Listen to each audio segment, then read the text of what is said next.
नमस्कार।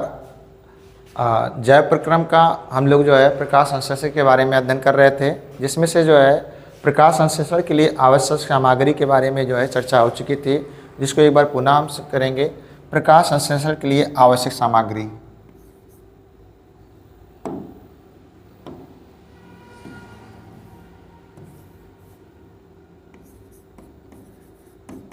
प्रकाश संश्लेषण के लिए आवश्यक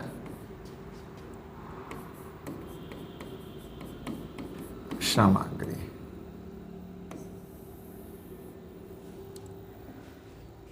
जैसा कि इसके पहले चर्चा हो चुकी थी, प्रकाश संश्लेषण के लिए आवश्यक जो सामग्री थी उसमें से सबसे पहले हमें सूर्य का प्रकाश था, सूर्य का प्रकाश, दूसरा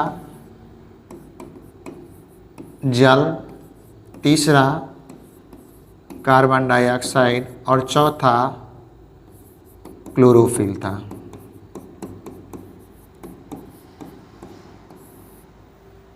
इन चार कच्चे पदार्थों की मदद से पौधे अपना भोजन स्वयं बनाते हैं, और ये भोजन बनाने की जो प्रक्रिया होती है, ये ऐसा नहीं है कि इन सामग्रियों का प्रयोग जो है step by step, one by one ही किया जाता है।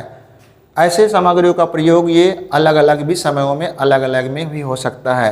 जैसे कि हम बात करेंगे कि मरूदबीज जो प्लांट होते हैं, मरूदबीज जो रेगिस्तान में पाए जाते हैं, कांटेदार पौधे पाए जाते हैं, उनमें ये कार्बन डाइऑक्साइड को लेकर के एक मध्यस्थ प्रोडक्ट का निर्माण करते हैं। कार्बन डाइऑक्साइड को लेकर एक मध्यस्थ इंटरमीडिएट प्रोडक्ट का निर्माण करते हैं, और वो इंटरमीडिएट प्रोडक्ट नेक्स्ट दूसरे दिन जो है सूर्य के प्रकाश की उपस्थिति में क्लोरोफिल उसे जो है पुनः कार्बोहाइड्रेट में कन्वर्ट कर देता है। तो एग्ज़ाम में बहुत बार पूछा गया है मरूदबीज पौधों के बारे में जो है। तो सबसे पहले हम लोग जो है नोट करके लिखेंगे मरूदबीज पौधे, जैसा कि हम बोल दे रहे हैं, मरूदबीज पौधे रात्रि में कार्बन डाइऑक्साइड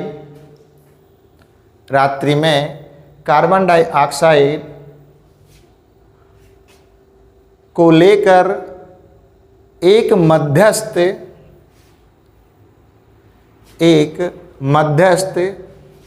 उत्पाद का निर्माण करते हैं,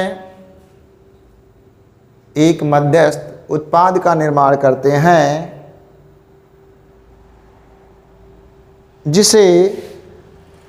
जिसे पौधे दिन के समय में सूर्य के प्रकाश की उपस्थिति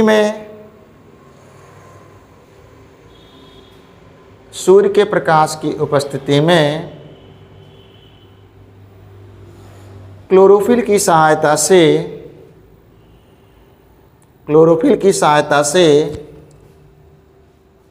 मध्यस्थ उत्पाद से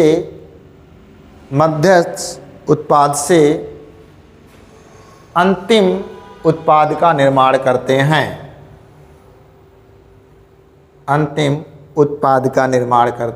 हैं।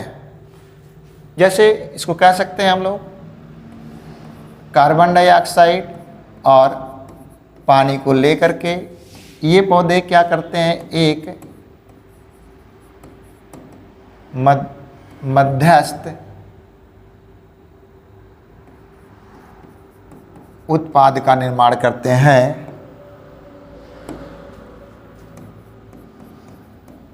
रात्रि में होता है ये प्रक्रिया, जिसको दिन में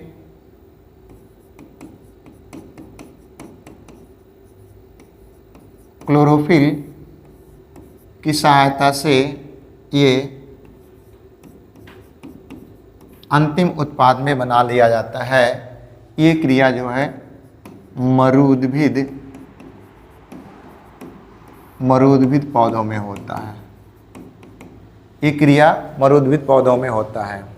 चलिए नेक्स्ट हम लोग लिखेंगे रंध्र। रंध्र जिसे हम लोग कहते हैं एस्टोमेटा,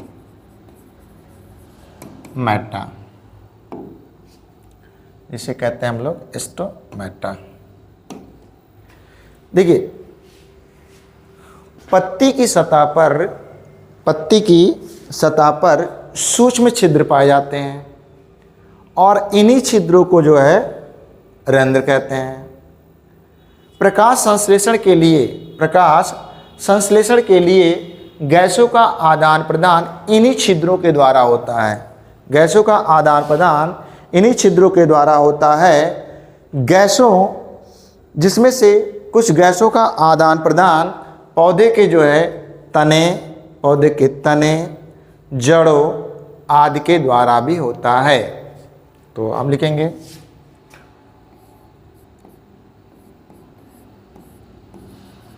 पत्ती की सतह पर असंख्य सूक्ष्म छिद्र पाए जाते हैं। इन्हीं छिद्रों को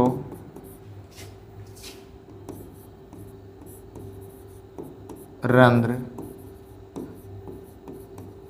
कहते हैं।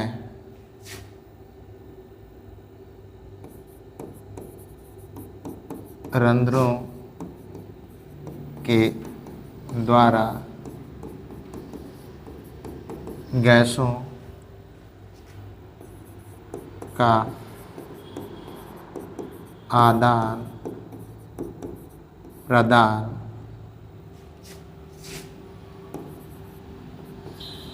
इन्हीं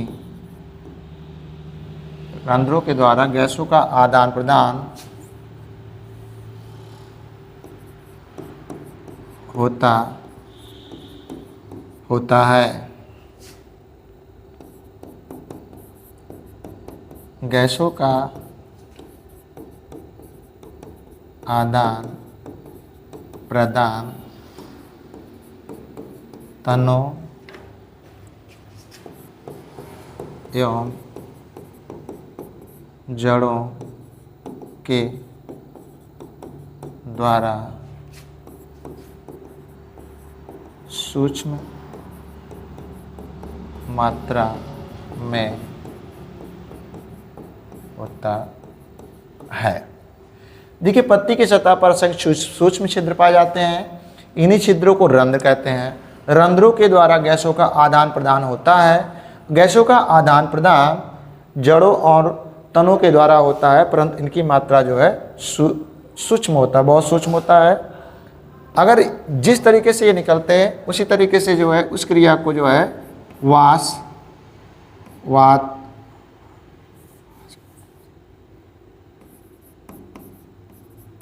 वाष्पोत्सर्जन,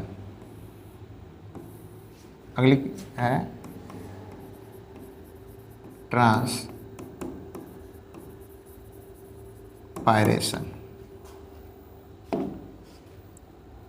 देखिए पौधे जड़ों द्वारा अवशोषित जल का लगभग 90% से अधिक जल को जो है अपने वायवीय भागों से वाष्प के रूप में बाहर निकाल देते हैं। वाष्प के रूप में बाहर निकालने की इसी प्रक्रिया को हम लोग ट्रांसपायरेशन अथवा वाष्पोत्सर्जन कहते हैं। पौधे जड़ों द्वारा अवशोषित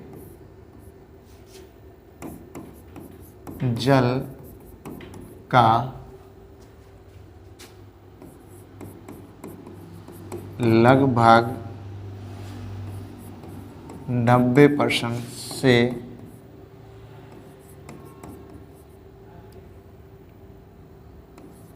अधिक जल का लगभग 90% से अधिक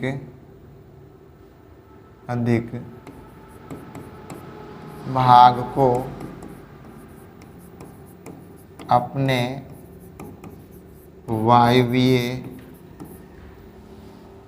वायवीय भागों द्वारा वाष्प के रूप में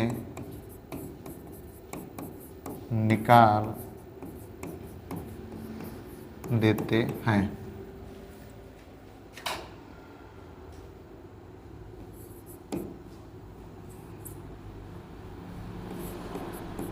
जल का वाष्प के रूप में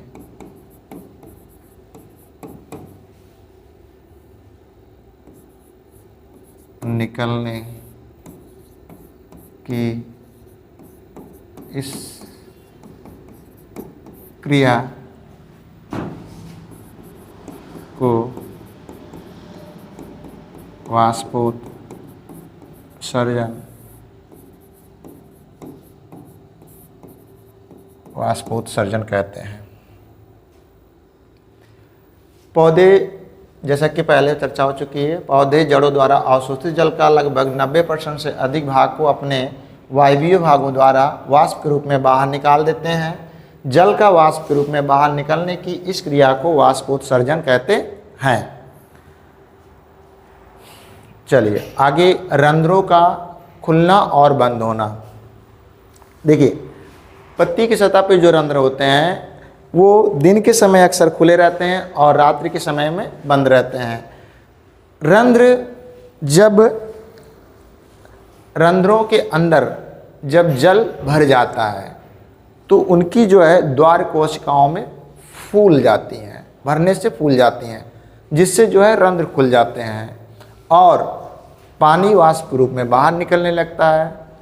ठीक इसी का उल्टा, जब द्वार कोशिकाओं से जल वापस चला जाता है तो द्वार कोशिकाएं वापस अपनी अवस्था में चली जाती हैं, यानी सिकुड़ जाती हैं और इस प्रकार से जो है रंध्र बंद हो जाते हैं। तो इस प्रकार से रंध्रों का खुलना और बंद होना, जिसका अध्ययन हम लोग नेक्स्ट चैप्टर में करेंगे, अगले दिन करेंगे। और ये वीडियो अगर अच्छी लगे तो उसको जो है सब्सक्राइब करिए, लाइक करिए। धन्यवाद।